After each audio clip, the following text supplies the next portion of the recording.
Olá, caros alunos. Iniciemos mais uma aula de português, agora trabalhando redação para o Enem. Nós temos três tipos de redação comumente utilizados em concursos públicos e até mesmo no Enem, que são a dissertação, a narração e a descrição. Geralmente, a dissertação é a mais utilizada. A descrição é quando você descreve um objeto, um animal e etc. A narração é quando você narra um fato, né? Você conta uma história, etc. Agora, a dissertação é mais utilizada por quê? Porque ela envolve o método argumentativo. Na dissertação, você coloca pontos de vista, que são seus, na verdade, mas que você coloca como se fossem de outra pessoa. Então, qual o objetivo da dissertação? É mostrar a sua capacidade de raciocínio, de interrelacionar as ideias, por isso ela é muito utilizada, né? A dissertação é muito utilizada no Enem. Então, em primeiro lugar, qual é a estrutura de uma dissertação? A dissertação ela é composta geralmente de uma introdução, um desenvolvimento e uma conclusão. Simples. Só que a gente tem que tomar cuidado porque às vezes existem diversas formas de você fazer isso, né? Na introdução, uma coisa que é unívoca, a apresentação do tema e sua circunscrição. Sempre na introdução você vai colocar isso, uma apresentação do tema e de sua circunscrição. Geralmente essa introdução fica no primeiro parágrafo da dissertação.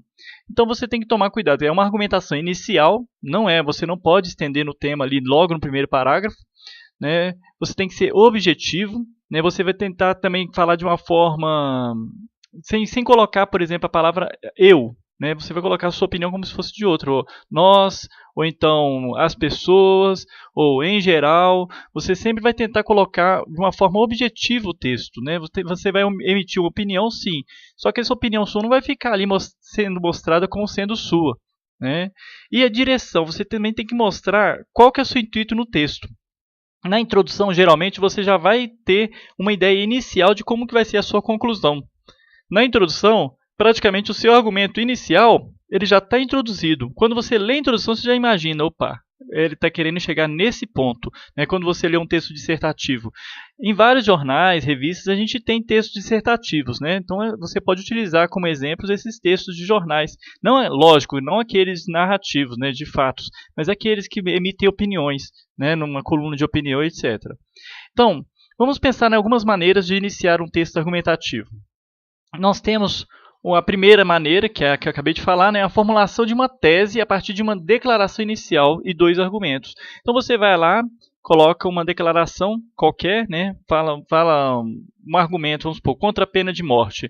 Eu sou contra a pena de morte. Você não vai falar eu sou contra a pena de morte, não. Você vai falar a pena de morte que está sendo implantada ou que está sendo pensada, ela é inviável. Ele é inviável na conjuntura atual do nosso país, conforme se demonstrou diante das situações históricas ocorridas. Pronto. Você já formulou sua ideia inicial. Opa, qual que é a ideia inicial?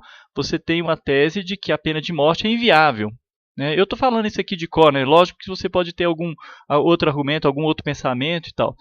Então, você faz essa tese inicial, né, e já vai argumentando, já vai colocando alguns argumentos ali. Só que esses dois argumentos, eles são bem sucintos. Quando você coloca esse argumento, você, na verdade, não vai desenvolver esses argumentos. Você vai só colocar ali, vamos supor, tendo em vista a situação socioeconômica do país, a forma como os pobres são tratados, e a investigação que não é eficaz. Quer dizer, aí você já colocou os argumentos, né? Aí lá na frente você vai desenvolver, né, no desenvolvimento, né, segundo, terceiro parágrafos, assim por diante.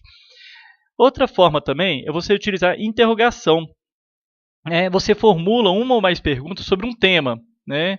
E você mesmo que tem que dar essa resposta. Você não vai formular uma pergunta que você não vai conseguir dar essa resposta, que a dissertação objetiva é essa. Você vai tentar dar uma resposta. Lógico que a pergunta ela pode acabar sendo retórica, né?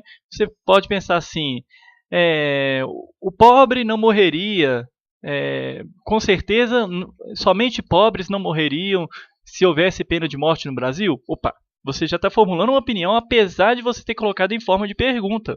Então, quer dizer, a interrogação ela é útil nesse sentido, né? E nenhuma pergunta numa dissertação pode ficar sem resposta, né? Mesmo que essa resposta seja implícita naquela pergunta, né? Outra forma também de você utilizar é o exemplo.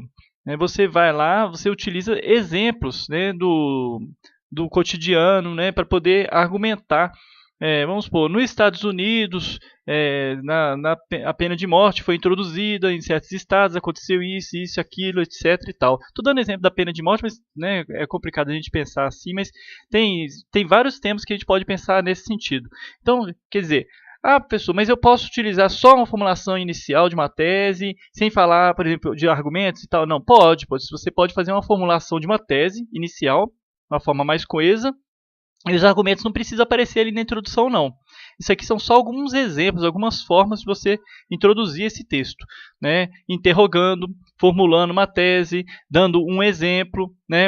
Você pode, o exemplo, como é que seria esse exemplo no início? Né? Essa que eu falei dos Estados Unidos. Você falaria assim, olha, nos Estados Unidos, você começaria o texto logo assim, olha, tivemos notícia que nos Estados Unidos, nos últimos dias, um jovem foi morto na cadeira elétrica, por ineficácia da justiça, ele era inocente, etc. Ponto. Você já tem um exemplo bacana para poder introduzir seu texto. Ou seja, você já introduziu uma argumentação, aqui a pessoa que está lendo já vai falar, opa, ele vai argumentar contra a pena de morte. Né? E o outro exemplo é citação. Citação é quando você utiliza, por exemplo, alguma pessoa de autoridade, né? Alguém que tem um conhecimento na área. Né? Vamos supor, você fala assim, ó, segundo um cientista político fulano de tal, a pena de morte não seria... Não. Aí, vamos pensar sobre isso. Beleza, você está colocando a citação de alguém, né? De qual é complicado, né? Você está no Enem, você vai lembrar de uma citação de alguém, é complicado. Mas você pode fazer uma citação indireta, né? Você não precisa ter uma citação tão fiel ao seu autor. Você pode ter uma citação indireta, né? Uma interpretação daquela citação, né? Não tem problema.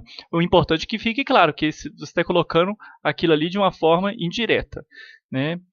Então, no desenvolvimento, como é que seria? A gente tem a apresentação dessas teses que justificam o argumento inicial. Então vamos lá, pensando. Primeiro parágrafo seria esse argumento inicial.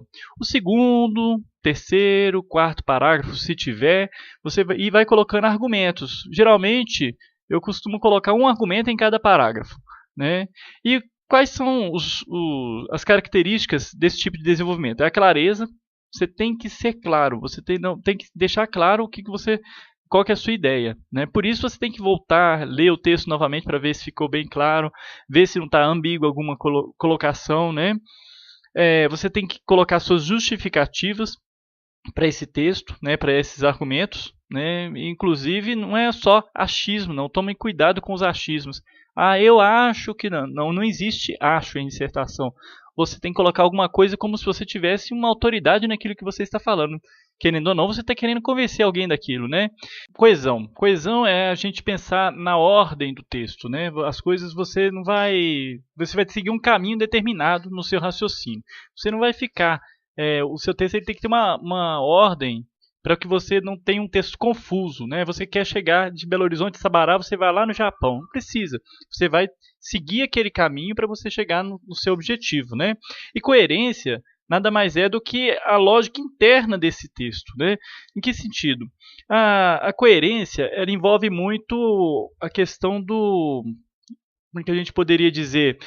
O assunto não fugiu. Você não fugiu daquele assunto. Enquanto a coesão você está preocupada com a estrutura do texto, né? Vão seguir uma determinada ordem. A coerência você está preocupado exatamente com aquele assunto, se o assunto continua naquele sentido, você não está fugindo do assunto, não está devaneando, né? Então, aí que está a coerência, né? E você começou a falar sobre, lá no argumento inicial, que é contra a pena de morte, depois você vai falar que é a favor da pena de morte, por exemplo, etc. Então, quer dizer, isso que é a coerência. A coesão é você seguir a ordem, né? Você seguir uma certa sequência, né? Para que você não se perca no seu raciocínio.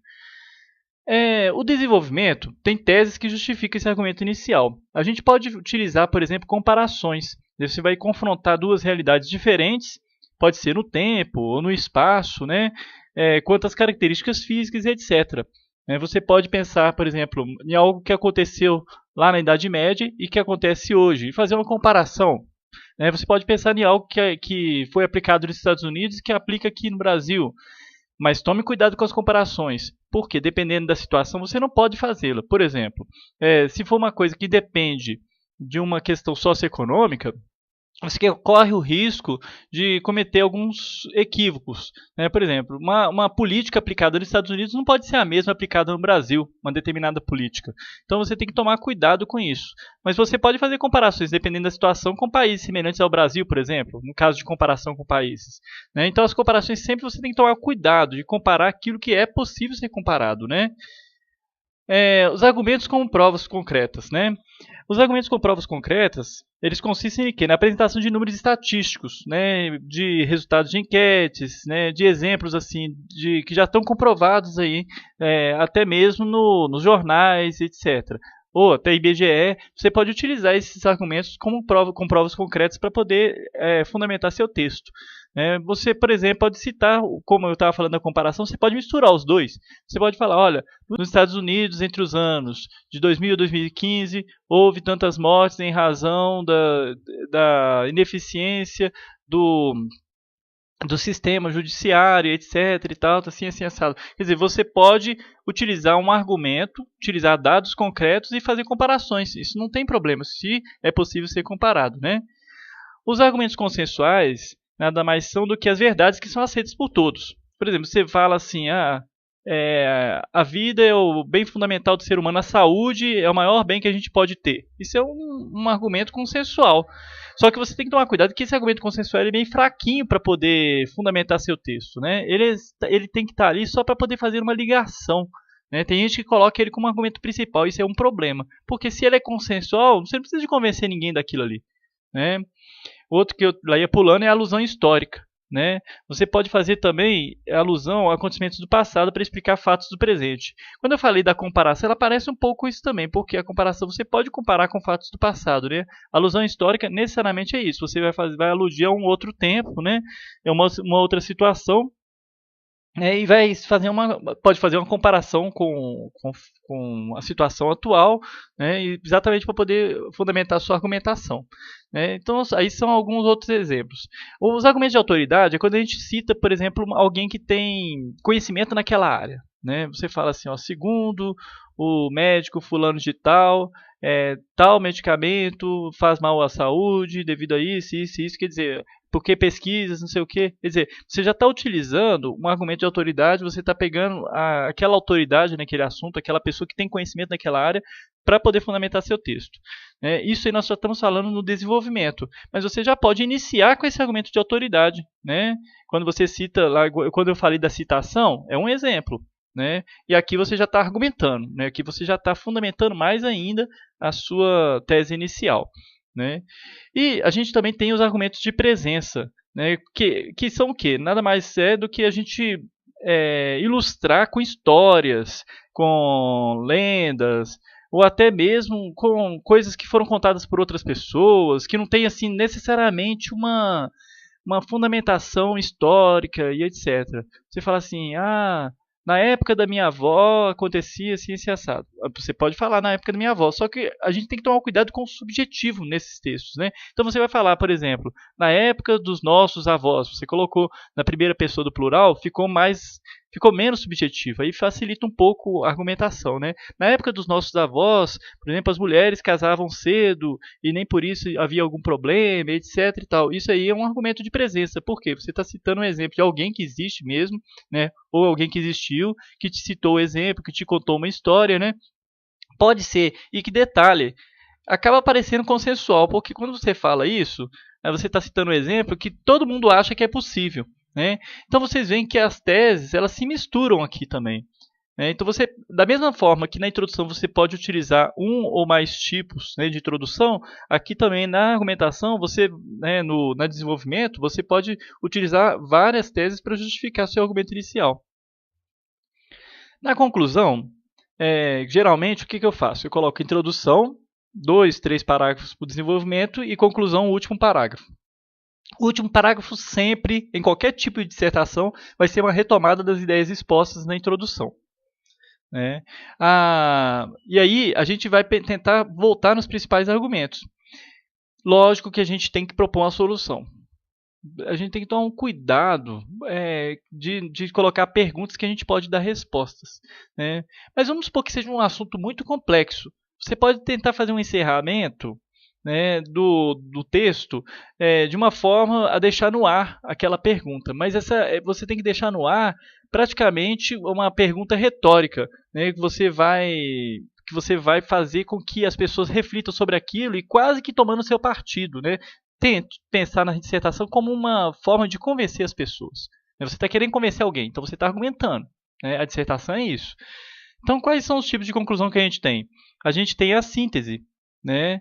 É, a gente pode fazer uma síntese dos argumentos que a gente desenvolveu no desenvolvimento do texto, né? A gente vai voltar nesses argumentos e fazer uma síntese desses argumentos, né? Tudo ficando fora de ordem aqui, né? Não tem problema não. Mesmo porque não tem uma ordem, né, gente? Aqui, na verdade, o que importa aqui é que você tenha a noção de todas essas formas, né? Então, outra proposta. A proposta é quando você dá sugestões para a resolução daquele problema, né? Você pode trazer uma proposta que seja plausível. Eu acho não.